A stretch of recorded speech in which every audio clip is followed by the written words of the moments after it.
Steel is an alloy of iron and carbon, although it can also contain other metals such as molybdenum or nickel. Stainless steel is a highly corrosion-resistant steel. Steel in general is a material of high hardness, toughness resistant to blows, and great mechanical resistance. Like all types of steel, stainless steel is an alloy whose main component is iron, to which a small amount of carbon is added. Stainless steel was invented in the early 20th century, when it was discovered that a certain amount of lead added to steel gave it a shiny appearance and made it highly resistant to dirt and oxidation. This resistance to oxidation, called corrosion resistance, is what makes stainless steel different from other types of steel. Stainless steel is a solid material and not a special coating applied to common steel to give it stainless. Steel and even other metals are often covered and coated with white metals such as chrome, nickel, or zinc to protect their surfaces or given them other surface characteristics. While these both have their own advantages and are widely used, the danger lies in that the layer can be damaged or deteriorated in some ways, which would nullify its protective effect. The appearance of stainless steel can vary and will depend on how it is manufactured and its surface finish. Stainless steel are mainly used in 5 types of markets in large appliances and small appliances for the home and automotive industry, especially in exhaust pipes, in the construction of buildings and urban furniture, in the food, chemical and petroleum industry, and in the manufacture of jewelry. It's resistant to corrosion. Its hygienic properties and its aesthetic properties make stainless steel a very attractive material to meet various types of demands, such as the medical industry. Steel is therefore a ferrous metal because its main component, its iron, and its manufacture, like all ferrous metals, is handled by the steel industry.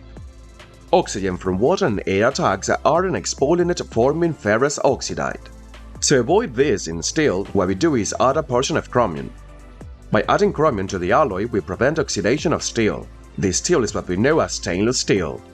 Chromium has a great affinity to oxygen and reacts with it, forming a film of chromium oxide that prevents oxygen from continuing to penetrate the material and preventing corrosion and oxidation of steel.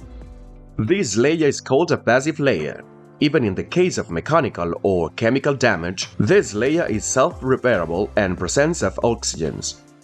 This layer is self-repairable in the presence of oxygen. That is, if the past film is broken when in contact, the chromium of the stainless steel with the oxygen generates the film.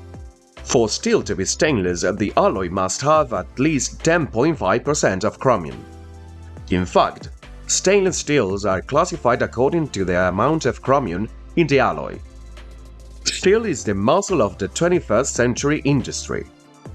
Both in skyscrapers and supertankers, steel is what provides strength to a structure. But any maritime transport magnate will tell you that the problem with steel is that it gets a bit dirty when it comes into contact with the 2 annoying things, air and water. Of course, no one wants to dine with rusty knives and forks. Fortunately, at the beginning of the 20th century, the industry found a graceful way to keep steel looking nice and shiny using a very special mineral. Our story takes us to this one in South Africa, where it is rich in minerals and miners. In these huge mines, about 2 million tons of chromium are extracted each year. The problem for miners is that the mineral is trapped 400 meters on the ground, at the end of a 2.5 kilometers tunnel and hidden in teats of only 25 centimeters wide. Getting to it is a very laborious process. There is a more direct way. In 1 millisecond, 320 tons of rock are reduced to rubble. Once the smoke has cleared, this mountain of mud is set to the surface, and after meticulous cleaning and roasting, the chromis mount are transformed into shiny pieces of quality rock.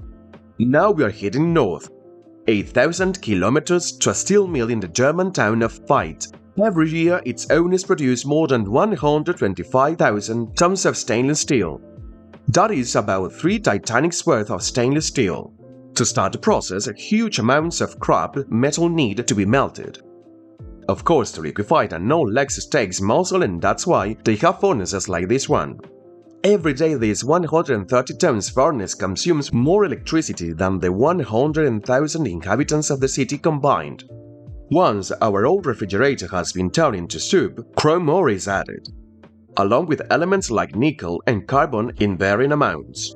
There are hundreds of varieties of steel, and it's at this stage that they are created. When the chrome from the chrome ore reacts with oxygen, it forms a layer on the surface of the steel too thin to be invisible. This layer prevents the iron in the steel from reacting with the air and oxidizing. This chrome oxide is what will make the stainless steel after a little more slow cooking and cooling. The stainless steel is ready for pouring. Pouring molten metal is a dangerous job.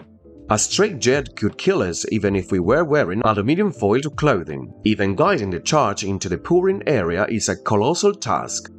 The stainless steel is poured through the hopes of continuous casting machine. Then it washes out from the bottom and it's cut into giant blocks. Just what we need if we want to build a giant prison. But still, light years away, from knives to make the block and desired size, they are passed on the person who might have the best job in the factory. It's like an industrial-sized computer game. The operator uses a series of hydraulic rams to crush the red-hot block and create chunks. The chunks are now thinner, but still covered in dirt, so they pass through a series of rollers and sink stands that clean the steel and stretch it a bit more. Once cut and cooled, the steel is now ready to be used to make honing in Canada and barbecues in Australia. But to make quality kitchen knives, it has to travel an hour by highway to the town of St. Ninges for 100 years. Apron-clad men have harmed out a reputation for being the best knife makers in Germany. The tradition continues with blacksmith producing some of the best blades of the market.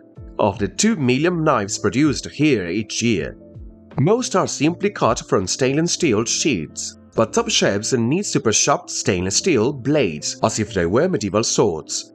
These have to be forged. After heating the stainless steel block to 1000 degrees Celsius, the press creates the basic shape of a knife when it cools.